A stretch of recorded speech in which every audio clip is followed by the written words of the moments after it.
ਸਾਰੇ ਹੀ ਪਿਆਰੇ ਪਿਆਰੇ ਵਿਦਿਆਰਥੀਆਂ ਨੂੰ ਪਿਆਰ ਭਰੀ ਸਤਿ ਸ਼੍ਰੀ ਅਕਾਲ। ਸਟੂਡੈਂਟ ਅੱਜ ਆਪਾਂ 12ਵੀਂ ਕਲਾਸ ਦਾ ਚੈਪਟਰ ਆ ਸਥਾਨਕ ਸਰਕਾਰਾਂ ਪੰਚਾਇਤੀ ਰਾਜ ਪ੍ਰਣਾਲੀ, ਇਹਦੇ ਬਾਰੇ ਪੜਾਂਗੇ ਆਪਾਂ। ਮੈਂ ਪੂਰੀ ਕੋਸ਼ਿਸ਼ ਕਰੂੰਗੀ ਤੁਹਾਨੂੰ ਪੂਰਾ ਡਿਟੇਲ ਚ ਸਮਝਾਉਣ ਦੀ, ਵੀ ਤੁਹਾਨੂੰ ਜਿਹੜਾ ਪੰਚਾਇਤਾਂ ਵਾਲਾ ਕਨਸੈਪਟ ਆ ਸਮਝ ਆ ਜਾਵੇ। ਆਜੋ ਫਿਰ ਕਰਦੇ ਹਾਂ ਸਟਾਰਟ। ਸਭ ਤੋਂ ਪਹਿਲਾਂ ਬੇਟਾ ਹੈਗਾ ਪੰਚਾਇਤੀ ਰਾਜ ਪ੍ਰਣਾਲੀ ਹੁੰਦੀ ਕੀ ਆ, ਠੀਕ ਆ, ਭੂਮਿਕਾ ਕੀ ਆ ਇਹਦੀ। ਭਾਰਤ ਦੇ ਵਿੱਚ ਦੇਖੋ ਬੇਟਾ ਕੀ ਆ, ਲੋਕਤੰਤਰ ਨੂੰ ਦੇਖੋ, ਲੋਕਤੰਤਰ ਦਾ ਮਤਲਬ ਲੋਕਾਂ ਦੀ, ਲੋਕਾਂ ਦੁਆਰਾ ਤੇ ਲੋਕਾਂ ਲਈ ਬਣਾਈ ਗਈ ਸਰਕਾਰ।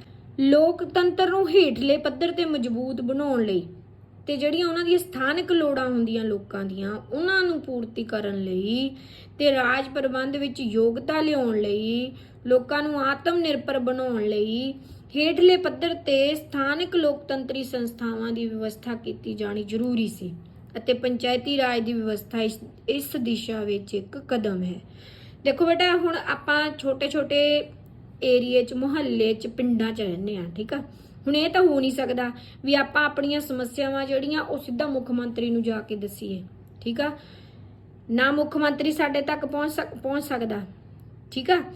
ਇਸ ਲਈ ਕੀ ਆ, ਇਹ ਵਿਵਸਥਾ ਕੀਤੀ ਗਈ ਵੀ ਜਿਹੜੇ ਲੋਕ, ਮਤਲਬ ਕਿ ਵੀ ਸਭ ਤੋਂ ਹੇਠਲੇ ਪੱਧਰ ਤੇ ਆ ਕੇ ਵਿਵਸਥਾ ਕੀਤੀ ਜਾਵੇ ਵੀ ਜਿਹੜਾ ਲੋਕਾਂ ਦਾ ਪ੍ਰਬੰਧ ਆ, ਸਹੀ ਢੰਗ ਦੇ ਨਾਲ ਲੋਕਾਂ ਦੀਆਂ ਲੋੜਾਂ ਦੀ ਪੂਰਤੀ ਕੀਤੀ ਜਾਵੇ।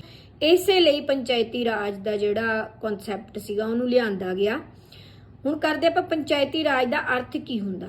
ਦੇਖੋ ਬੇਟਾ, ਪੰਚਾਇਤੀ ਰਾਜ ਤੋਂ ਭਾਵ ਕੀ ਆ, ਪਿੰਡਾਂ ਦੇ ਲੋਕਾਂ ਨੂੰ ਆਪਣੀਆਂ ਲੋੜਾਂ ਦੀ ਪੂਰਤੀ ਲਈ ਤੇ ਸਥਾਨਕ ਸਮੱਸਿਆਵਾਂ ਦੇ ਹੱਲ ਲਈ ਆਪਣੀ ਸਥਾਨਕ ਸਰਕਾਰ ਭਾਵ ਪੰਚਾਇਤ ਖੁਦ ਚੁਣਨ ਦੇ ਅਧਿਕਾਰ ਤੋਂ ਹੈ। ਪੰਚਾਇਤੀ ਰਾਜ ਦਾ ਕੀ ਅਰਥ ਆ ਵੀ ਜਿਹੜੇ ਲੋਕ ਪਿੰਡਾਂ 'ਚ ਰਹਿੰਦੇ ਆ, ਉਹ ਲੋਕਾਂ ਨੂੰ ਇਹ ਅਧਿਕਾਰ ਆ ਵੀ ਉਹ ਲੋਕ ਆਪਣੀਆਂ ਲੋੜਾਂ ਦੀ ਪੂਰਤੀ ਲਈ ਆਪਣਾ ਕੋਈ ਬੰਦਾ ਚੁਣ ਲੈਣ ਵੀ ਇਹ ਬੰਦਾ ਸਾਡੀਆਂ ਸਾਰੀਆਂ ਸਮੱਸਿਆਵਾਂ ਦਾ ਹੱਲ ਕਰੂ। ਉਸ ਤੋਂ ਬਾਅਦ ਗੱਲ ਕਰਦੇ ਆ 73ਵੀਂ ਸੰਵਿਧਾਨਕ ਸੋਧ ਦੀ ਮਹੱਤਤਾ। ਦੇਖੋ ਬੇਟਾ, ਇਹ ਕੀ ਆ, ਇਹਦੀ ਕੀ ਮਹੱਤਤਾ। ਦੇਖੋ, ਪੰਚਾਇਤੀ ਰਾਜ ਕਿਵੇਂ ਆਇਆ ਭਾਰਤ ਦੇ ਵਿੱਚ, ਪੰਚਾਇਤੀ ਰਾਜ ਸਿਸਟਮ ਇੰਡੀਆ ਦੇ ਵਿੱਚ ਕਿੱਦਾਂ ਲਾਗੂ ਹੋਇਆ। ਦੇਖੋ, ਜਦੋਂ ਦੇਸ਼ ਨੂੰ ਆਜ਼ਾਦੀ ਪ੍ਰਾਪਤ ਹੋ ਗਈ ਹੈ ਨਾ, ਉਸ ਤੋਂ ਬਾਅਦ ਸੰਵਿਧਾਨ ਲਿਖਿਆ ਗਿਆ, ਠੀਕ ਆ। ਸੰਵਿਧਾਨ ਦੇ ਵਿੱਚ ਨਾ 1993 ਦੇ ਵਿੱਚ ਇੱਕ ਸੋਧ ਕੀਤੀ ਗਈ, ਉਹ 73ਵੀਂ ਸੋਧ ਸੀਗੀ। ਜਿਹੜੀ 73ਵੀਂ ਸੋਧ ਸੀਗੀ ਉਹਦੇ ਰਾਹੀਂ ਇਹ ਵਿਵਸਥਾ ਕੀਤੀ ਗਈ। ਯਾਦ ਰੱਖਣਾ ਤੁਸੀਂ, 73ਵੀਂ ਸੋਧ ਨਾਲ ਇਹ ਵਿਵਸਥਾ ਕੀਤੀ ਗਈ। ਕਦੋਂ? 1993 ਦੇ ਵਿੱਚ ਵੀ ਕੀ ਹੋਊਗਾ, ਭਾਰਤ ਦੇ ਰਾਜਾਂ ਦੇ ਵਿੱਚ ਪੰਚਾਇਤੀ ਰਾਜ ਪ੍ਰਣਾਲੀ ਹੈ ਜਿਹੜੀ ਉਹਦੀ ਵਿਵਸਥਾ ਕੀਤੀ ਜਾਏਗੀ, ਠੀਕ ਆ। ਉਹਨਾਂ ਨੇ ਇਹ ਸੋਧ ਕੀਤੀ ਵੀ ਤਿੰਨ ਪੱਧਰੀ ਪੰਚਾਇਤੀ ਸਿਸਟਮ ਹੋਊਗਾ। ਕਿਹੜਾ ਕਿਹੜਾ? ਗ੍ਰਾਮ ਪੰਚਾਇਤ, ਬਲਾਕ ਸੰਮਤੀ ਜਾਂ ਪੰਚਾਇਤ ਸੰਮਤੀ ਤੇ ਜ਼ਿਲ੍ਹਾ ਪਰਿਸ਼ਦ, ਠੀਕ ਆ। ਸਭ ਤੋਂ ਜਿਹੜੀ ਛੋਟੀ ਸੰਸਥਾ ਹੋਊਗੀ ਉਹ ਗ੍ਰਾਮ ਪੰਚਾਇਤ, ਫਿਰ ਉੱਤੇ ਉੱਪਰਲੀ ਬਲਾਕ ਸੰਮਤੀ ਤੇ ਉਸ ਤੋਂ ਉੱਪਰਲੀ ਜ਼ਿਲ੍ਹਾ ਪਰਿਸ਼ਦ। ਇਹ ਵਿਵਸਥਾ ਸੀ ਜਿਹੜੀ ਉਹ ਬਲਵੰਤ ਰਾਏ ਮਹਿਤਾ ਕਮੇਟੀ ਦੀਆਂ ਸਿਫਾਰਿਸ਼ਾਂ ਤੇ ਕੀਤੀ ਗਈ ਸੀ। ਯਾਦ ਰੱਖਣਾ ਸਭ ਨੇ, ਤੁਹਾਨੂੰ 1 ਨੰਬਰ ਦਾ ਕੁਐਸਚਨ ਆ ਸਕਦਾ ਵੀ ਜਿਹੜਾ ਪੰਚਾਇਤੀ ਰਾਜ ਦਾ 3 ਪੱਧਰੀ ਸਿਸਟਮ ਆ, 3 ਪੱਧਰੀ ਵਿਵਸਥਾ ਕੀਤੀ ਗਈ, ਉਹ ਕਿਹੜੀ ਕਮੇਟੀ ਦੀਆਂ ਸਿਫਾਰਿਸ਼ਾਂ ਤੇ ਕੀਤੀ ਗਈ ਆ? ਬਲਵੰਤ ਰਾਏ ਮਹਿਤਾ ਕਮੇਟੀ ਦੀਆਂ ਸਿਫਾਰਿਸ਼ਾਂ ਤੇ ਕੀਤੀ ਗਈ ਆ। ਉਸ ਤੋਂ ਬਾਅਦ ਬੇਟਾ ਗੱਲ ਕਰੀਏ ਪੰਚਾਇਤੀ ਰਾਜ ਦੀ ਬਣਤਰ ਦੀ। ਗ੍ਰਾਮ ਪੰਚਾਇਤ ਪਿੰਡ ਪੱਧਰ ਤੇ ਸਥਾਪਿਤ ਕੀਤੀ ਜਾਂਦੀ ਹੈ, ਠੀਕ ਆ। ਸਿਰਫ ਪਿੰਡ ਦੇ ਲੈਵਲ ਤੱਕ ਹੁੰਦੀ ਆ। ਇਸ ਦੇ ਮੈਂਬਰਾਂ ਦੀ ਚੋਣ ਗ੍ਰਾਮ ਸਭਾ ਦੁਆਰਾ ਕੀਤੀ ਜਾਂਦੀ। ਹੁਣ ਗ੍ਰਾਮ ਸਭਾ ਕੀ ਹੁੰਦਾ? ਪਿੰਡ ਦੇ ਲੋਕ, ਉਹ ਪਿੰਡ ਦੇ ਲੋਕ ਜਿਹੜੇ ਉਹ ਆਪਣੇ ਗ੍ਰਾਮ ਪੰਚਾਇਤ ਦੀ ਚੋਣ ਕਰਦੇ ਆ। ਇਸ ਦੇ ਮੈਂਬਰਾਂ ਦੀ, ਪੰਚਾਂ ਦੀ ਸੰਖਿਆ ਘੱਟ ਤੋਂ ਘੱਟ 5 ਤੇ ਵੱਧ ਤੋਂ ਵੱਧ 13 ਹੋ ਸਕਦੀ ਹੈ। ਘੱਟ ਤੋਂ ਘੱਟ 5 ਮੈਂਬਰ ਹੋਣੇ ਜ਼ਰੂਰੀ ਆ ਪੰਚਾਇਤ ਦੇ ਵਿੱਚ। ਜੇ ਬਹੁਤ ਵੱਡਾ ਪਿੰਡ ਆ ਫਿਰ ਉੱਥੇ 13 ਵੀ ਹੋ ਸਕਦੇ ਆ। ਯਾਦ ਰੱਖਣਾ ਸਾਰਿਆਂ ਨੇ, ਗ੍ਰਾਮ ਪੰਚਾਇਤ ਨੂੰ ਕੌਣ ਚੁਣਦਾ? ਗ੍ਰਾਮ ਸਭਾ। ਗ੍ਰਾਮ ਸਭਾ ਕੀ ਹੁੰਦਾ? ਪਿੰਡ ਦੇ ਲੋਕ। ਉਸ ਤੋਂ ਬਾਅਦ ਆ ਜਾਓ ਨੰਬਰ 2, ਬਲਾਕ ਸੰਮਤੀ। ਹੁਣ ਬਲਾਕ ਸੰਮਤੀ ਦੀ ਬਣਤਰ ਵਿੱਚ ਕੀ ਸ਼ਾਮਿਲ ਆ? ਇਹ ਪਿੰਡਾਂ ਦੇ ਸਮੂਹ ਲਈ ਬਲਾਕ ਜਾਂ ਤਹਿਸੀਲ ਪੱਧਰ ਤੇ ਗਠਿਤ ਕੀਤੀ ਜਾਂਦੀ ਆ, ਠੀਕ ਆ। ਪਿੰਡਾਂ ਦੇ ਸਮੂਹ ਲਈ ਮਤਲਬ ਕਿ ਇੱਕ ਬਲਾਕ ਦੇ ਵਿੱਚ ਬਹੁਤ ਸਾਰੇ ਪਿੰਡ ਇਕੱਠੇ ਕਰ ਦਿੱਤੇ ਜਾਂਦੇ ਆ। ਇਹ ਆਪਣੇ ਅਧੀਨ ਆਉਣ ਵਾਲੀਆਂ ਪੰਚਾਇਤਾਂ ਦੇ ਕੰਮਾਂ ਦੇ ਉੱਤੇ ਨਿਗਰਾਨੀ ਰੱਖਦੇ ਆ। ਇਹ ਚੈੱਕ ਕਰਦੇ ਆ ਵੀ ਜਿਹੜੇ ਸਰਪੰਚ ਆ ਉਹ ਸਹੀ ਤਰ੍ਹਾਂ ਕੰਮ ਕਰ ਰਹੇ ਆ, ਪੰਚਾਇਤਾਂ ਸਹੀ ਤਰ੍ਹਾਂ ਕੰਮ ਕਰ ਰਹੀਆਂ, ਠੀਕ ਆ। ਇਹ ਬਲਾਕ ਸੰਮਤੀ ਮਤਲਬ ਗ੍ਰਾਮ ਪੰਚਾਇਤ ਦੇ ਉੱਪਰਲੇ ਪੱਧਰ ਦੀ ਸੰਸਥਾ ਹੋਊਗੀ। ਉਸ ਤੋਂ ਬਾਅਦ ਤੀਜੇ ਨੰਬਰ ਤੇ ਆ ਜਾਓ ਜ਼ਿਲ੍ਹਾ ਪਰਿਸ਼ਦ। ਜ਼ਿਲ੍ਹਾ ਪਰਿਸ਼ਦ ਜ਼ਿਲ੍ਹਾ ਪੱਧਰ ਤੇ ਗਠਿਤ ਕੀਤੀ ਜਾਂਦੀ ਹੈ। ਇਹ ਪੰਚਾਇਤ ਸਮਤੀਆਂ ਦੇ ਕੰਮਾਂ ਦੀ ਦੇਖਭਾਲ ਕਰਦੀ ਹੈ। ਇਹ ਹੇਠਲੇ ਪੱਧਰ ਤੇ ਵਿਕਾਸ ਯੋਜਨਾਵਾਂ ਨੂੰ ਲਾਗੂ ਕਰਨ ਦਾ ਕੰਮ ਕਰਦੀ ਹੈ। ਇੰਨਾ ਸਮਝ ਆ ਗਿਆ ਬੇਟਾ? ਗ੍ਰਾਮ ਪੰਚਾਇਤ ਨੂੰ ਕੌਣ ਚੁਣਦਾ? ਗ੍ਰਾਮ ਸਭਾ। ਗ੍ਰਾਮ ਸਭਾ ਕੀ ਹੁੰਦਾ? ਪਿੰਡਾਂ ਦੇ ਲੋਕ। ਫਿਰ ਨੰਬਰ 2 ਤੇ ਬਲਾਕ ਸਮਤੀ। ਬਲਾਕ ਸਮਤੀ ਕਿਵੇਂ ਬਣਾਈ ਜਾਂਦੀ ਹੈ? ਪਿੰਡਾਂ ਦੇ ਸਮੂਹ ਲਈ ਬਲਾਕ ਜਾਂ ਤਹਿਸੀਲ ਪੱਧਰ ਤੇ ਬਣਾਈ ਜਾਂਦੀ ਹੈ। ਠੀਕ ਆ। ਨੰਬਰ 3 ਜ਼ਿਲ੍ਹਾ ਪਰਿਸ਼ਦ। ਜ਼ਿਲ੍ਹਾ ਪਰਿਸ਼ਦ ਕੀ ਕਰਦੀ ਆ? ਇਹ ਪੰਚਾਇਤ ਸਮਤੀਆਂ ਦੇ ਕੰਮਾਂ ਦੀ ਦੇਖਭਾਲ ਕਰਦੀ ਹੈ। ਇਹ ਦੇਖਦੀ ਹੈ ਵੀ ਜਿਹੜੀ ਬਲਾਕ ਸਮਤੀ ਉਹ ਸਹੀ ਤਰ੍ਹਾਂ ਕੰਮ ਕਰ ਰਹੀ ਹੈ, ਪਿੰਡਾਂ ਦੇ ਪੰਚਾਇਤਾਂ ਦਾ ਧਿਆਨ ਰੱਖ ਰਹੀ ਹੈ ਕਿ ਨਹੀਂ ਰੱਖ ਰਹੀ। ਉਸ ਤੋਂ ਅੱਗੇ ਆ ਜਾਓ ਗ੍ਰਾਮ ਸਭਾ ਦੀ ਬਣਤਰ। ਹੁਣ ਦੇਖੋ ਗ੍ਰਾਮ ਸਭਾ ਤੋਂ ਭਾਵ ਕੀ ਹੁੰਦਾ? ਪਿੰਡ ਦੇ ਵੋਟਰਾਂ ਦੇ ਸਮੂਹ ਤੋਂ ਹੈ, ਜਿਨ੍ਹਾਂ ਦੇ ਨਾਂ ਪਿੰਡ ਦੀ ਵੋਟਰ ਸੂਚੀ ਵਿੱਚ ਦਰਜ ਹੁੰਦੇ ਆ ਤੇ ਜਿਨ੍ਹਾਂ ਦੀ ਉਮਰ 18 ਸਾਲ ਜਾਂ 18 ਸਾਲ ਤੋਂ ਵੱਧ ਹੁੰਦੀ ਹੈ। ਮੈਂ ਤੁਹਾਨੂੰ ਪਹਿਲਾਂ ਦੱਸ ਚੁੱਕੀ ਹਾਂ ਨਾ ਗ੍ਰਾਮ ਸਭਾ ਕੀ ਹੁੰਦੀ ਆ? ਪਿੰਡ ਦੇ ਲੋਕ। ਕਿਹੜੇ ਲੋਕ? ਜਿਹੜੇ ਵੋਟ ਪਾ ਸਕਣ। ਉਸ ਤੋਂ ਬਾਅਦ ਆ ਜਾਓ ਗ੍ਰਾਮ ਸਭਾ ਦੇ ਮੈਂਬਰ ਕੀ ਕਰਦੇ ਆ? ਗ੍ਰਾਮ ਪੰਚਾਇਤ ਦੀ ਚੋਣ ਕਰਦੇ ਆ। ਠੀਕ ਆ, ਇਹ ਆਪਾਂ ਕਰ ਚੁੱਕੇ ਆ। ਪੰਚਾਇਤੀ ਰਾਜ ਦੇ ਉਦੇਸ਼। ਹੁਣ ਦੇਖੋ ਪੰਚਾਇਤਾਂ ਬਣਾਉਣ ਦੇ ਉਦੇਸ਼ ਕੀ ਸੀ? ਕੀ ਸੀ ਉਦੇਸ਼? ਨੰਬਰ 1 ਵੀ ਪਿੰਡੂ ਖੇਤਰ ਦੇ ਜਿਹੜੇ ਲੋਕ ਆ ਉਹ ਆਪਣੀਆਂ ਸਥਾਨਕ ਸਮੱਸਿਆਵਾਂ ਨੂੰ ਆਪ ਹੱਲ ਕਰਨ ਦੇ ਯੋਗ ਬਣ ਜਾਣ, ਇਸ ਲਈ ਪੰਚਾਇਤਾਂ ਦੀ ਸਥਾਪਨਾ ਹੋਈ।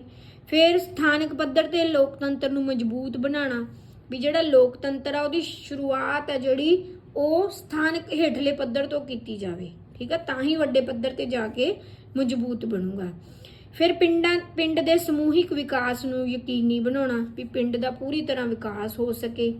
ਭਾਈਚਾਰਕ ਸਾਂਝ ਨੂੰ ਮਜ਼ਬੂਤ ਬਣਾਉਣਾ, ਪਿੰਡਾਂ ਦੇ ਲੋਕ ਆਪਸ ਵਿੱਚ ਭਾਈਆਂ ਵਾਂਗ ਰਹਿਣ। ਫਿਰ ਪਿੰਡੂ ਖੇਤਰ ਦੇ ਲੋਕਾਂ ਦੇ ਵਿੱਚ ਆਤਮ ਵਿਸ਼ਵਾਸ ਦੀ ਭਾਵਨਾ ਪੈਦਾ ਕਰਨੀ, ਵੀ ਇਹ ਨਾ ਲੱਗੇ ਉਹਨਾਂ ਨੂੰ ਵੀ ਅਸੀਂ ਕਿਸੇ ਗੱਲ ਤੋਂ ਪਿੱਛੇ ਆ ਲੋਕਾਂ ਨਾਲੋਂ। ਠੀਕ ਆ, ਉਹਨਾਂ ਵਿੱਚ ਵੀ ਆਤਮ ਵਿਸ਼ਵਾਸ ਦੀ ਭਾਵਨਾ ਪੈਦਾ ਕਰਨੀ ਆ। ਇਹ ਸਾਰੇ ਉਦੇਸ਼ ਸੀਗੇ ਪਿੰਡਾਂ ਦੇ ਵਿੱਚ ਜਾਂ ਪੰਚਾਇਤੀ ਰਾਜ ਆ ਜਿਹੜਾ ਉਹਨੂੰ ਬਣਾਉਣ ਦੇ ਲਈ। ਠੀਕ ਆ, ਯਾਦ ਰੱਖਣਾ ਸਾਰਿਆਂ ਨੇ। ਵੱਡਾ ਕੁਐਸਚਨ ਆ ਜਾਂਦਾ ਤੁਸੀਂ ਇਹੀ ਹੈਡਿੰਗ ਬਣਾ ਕੇ ਇਹਨਾਂ ਨੂੰ ਐਕਸਪਲੇਨ ਕਰ ਦੇਣਾ। ਜੋ ਤੁਹਾਡੇ ਦਿਮਾਗ 'ਚ ਆਈ ਜਾਂਦਾ ਉਹਨੂੰ ਲਿਖ ਦਿਓ ਇਹਨਾਂ ਨਾਲ ਸੰਬੰਧਿਤ। ਉਸ ਤੋਂ ਅਗਲਾ ਹੈਗਾ ਗ੍ਰਾਮ ਪੰਚਾਇਤ ਦੇ ਕੰਮ। ਹੁਣ ਦੇਖੋ ਕੰਮ ਕੀ ਕਰਦੀ ਆ ਗ੍ਰਾਮ ਪੰਚਾਇਤ? ਪਿੰਡ ਦੀ ਪੰਚਾਇਤ ਹੁੰਦੀ ਆ ਜਿਹੜੀ ਕੀ ਕੰਮ ਕਰਦੀ ਆ?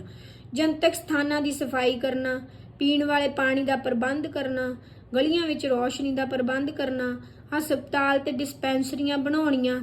ਠੀਕ ਆ, ਲੋਕਾਂ ਦੇ ਝਗੜਿਆਂ ਦਾ ਨਿਪਟਾਰਾ ਕਰਨਾ, ਸਕੂਲ ਬਣਾਉਣੇ ਤੇ ਸਹਾਇਤਾ ਕਰਨੀ, ਮੇਲਿਆਂ, ਖੇਡਾਂ ਤੇ ਸੱਭਿਆਚਾਰਕ ਪ੍ਰੋਗਰਾਮਾਂ ਦਾ ਪ੍ਰਬੰਧ ਕਰਨਾ, ਖੇਤੀਬਾੜੀ ਦਾ ਵਿਕਾਸ ਕਰਨਾ, ਬੰਜਰ ਭੂਮੀ ਦਾ ਵਿਕਾਸ ਕਰਨਾ।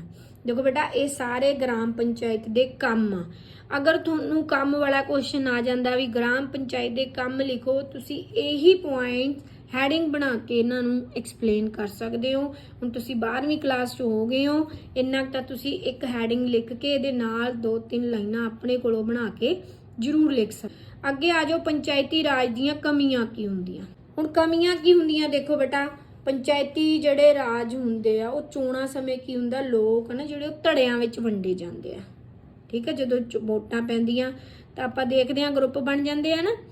ਪੰਚਾਇਤਾਂ ਕੋਲ ਧਨ ਦੀ ਘਾਟ ਕਾਰਨ ਵਿਕਾਸ ਕਾਰਜ ਸਮੇਂ ਤੇ ਪੂਰੇ ਨਹੀਂ ਹੁੰਦੇ। ਕਈ ਵਾਰੀ ਉਹਨਾਂ ਨੂੰ ਪੈਸਾ ਨਹੀਂ ਆਉਂਦਾ, ਪੰਚਾਇਤਾਂ ਨੂੰ ਸਰਕਾਰ ਵੱਲੋਂ ਗ੍ਰਾਂਟ ਨਹੀਂ ਮਿਲਦੀ, ਇਸ ਲਈ ਕੰਮ ਪੂਰੇ ਨਹੀਂ ਹੁੰਦੇ।